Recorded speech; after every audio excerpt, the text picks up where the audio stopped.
AI startups के लिए बड़ी चेतावनी। और अब आपके फोन में एआई से म्यूजिक बनाने का नया तरीका। मॉर्निंग पल्स इंडिया के टेक एआई प्लस आज का टिप्स सेक्शन में आपका स्वागत है। आज हम जानेंगे गूगल क्लाउड के वीपी की अहम सलाह, जेमिनी ऐप में लेटेस्ट म्यूजिक फीचर और एआई चैटबॉट्स की नैतिकता पर गूगल डीप माइंड की नई बहस। सबसे पहले गूगल क्लाउड के स्टार्टअप्स के वीपी ने फाउंडर्स को चेतावनी दी है कि वे अपने चेक इंजन लाइट को समय रहते पढ़ें।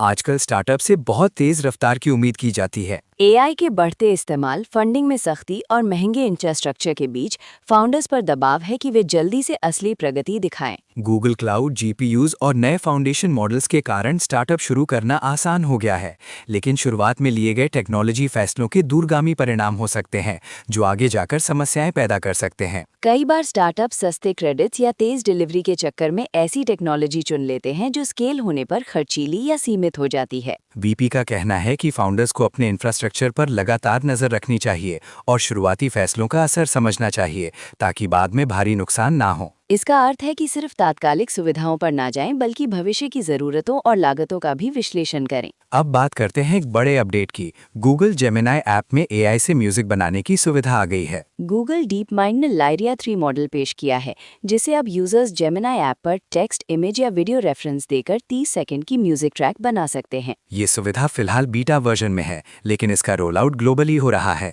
खास बात यह है कि आपको चैटबॉट विंडो से बाहर जाने की जरूरत नहीं है। अब कोई भी यूजर, चाहे संगीतकार हो या आम व्यक्ति, सीधा जेमिनी से एआई म्यूजिक बना सकता है। इससे क्रिएटिविटी के नए रास्ते खुलेंगे। म्यूजिक जनरेशन के लिए सिर्फ टेक्स्ट ही नहीं, बल्कि इमेज और वीडियो भी इनपुट के तौर पर इस्तेमाल किए जा सकते हैं। ये फीचर कंटेंट क्रिएटर्स के लिए गेम चेंजर साबित हो सकता है। इसके साथ ही एआई जनरेटेड म्यूजिक को लेकर सवाल भी उठेंगे।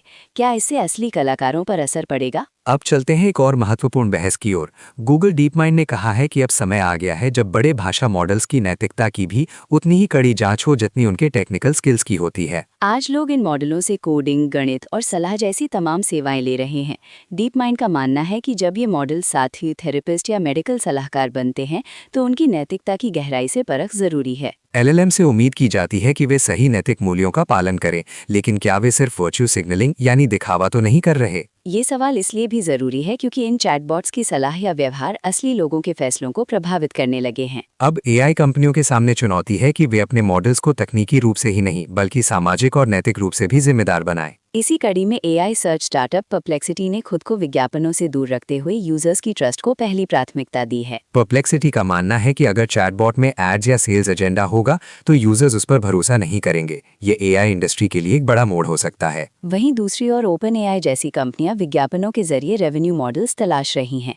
इससे ये बहस और तेज हो गई है कि यूजर ट्रस्ट और फंडिंग में संतुलन कैसे बने। एआई कंपनियों के सामने अब दो राह है, आमदनी के लिए एड्स या यूजर्स का भरोसा। आने वाले समय में इसका असर पूरे एआई सेक्टर पर पड़ सकता है। आज के टेक और एआई अपडेट्स में इतना ही। पूरी खबरें और विश्लेषण के लिए देखें मॉर्निंग पल्स इंडिया का full episode. Morning pulse India के इसी टेक एआई सेक्शन से जुड़ने के लिए धन्यवाद। सभी बड़ी खबरों के लिए फुल एपिसोड जरूर देखें।